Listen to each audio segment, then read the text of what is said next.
A couple of months ago in April, many of us watched the moon slowly swallow the sun. We held our breath as celestial shadows washed over picnic blankets and eclipse glasses. And for those of us in the path of totality, a blazing white ring outlined a darkened moon. If you looked up on the Lakeville that day, you would see tiny white dots spotting a dust-colored sky that was bright blue just minutes before. These dots of various luminescence were stars, specifically the suns of other galaxies revealing themselves in the absence of our own. History has long documented how humans react to unexpected darkness. We feel fear and anxiety about the unexpected and the unknown. We turn to our friends and family and ask, what now? For the class of 2024, the email that delayed our campus arrival felt like the beginning of our own totality. With a couple of paragraphs, the promise of a freshman fall chock full with Lakeville memories, late-night study sessions, and new friends from around the world disappeared and faded into the shadows. However, slowly but surely, bright spots began to appear. They hid in the laughter of residential colleges hosting weekly game nights over Zoom. They came in the form of cookie care packages that were sent between would-be roommates. They lived in the upperclassmen who took virtual mentees under their wing, so that when we arrived on campus, our class would have student organizations to continue the legacies of.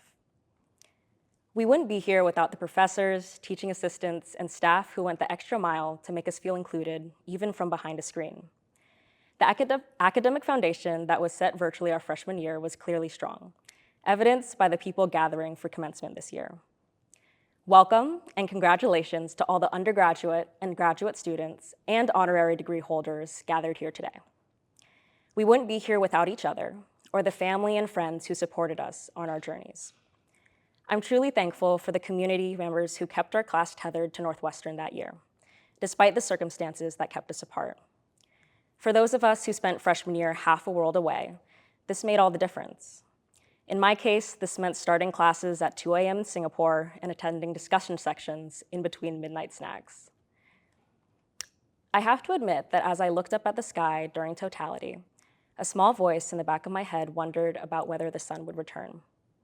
Generations of humans dating back centuries have survived total eclipses, yet time and time again, many believe that without communal human action, in the form of prayer, dances, meditation, or song, the light would never return. When we were invited back to campus for our sophomore year, a part of me feared that the community we created as first years was an anomaly, an overcorrection of what months of isolation forced us into. But as a Medill grad, I'm happy to report that the bright spots that kept us lit freshman year only became more intense. And over the course of 3 years, I think it's safe to say that the sun has come back. Virtual Netflix parties transformed into popcorn being spilled off my couch as friends jumped back from a horror movie.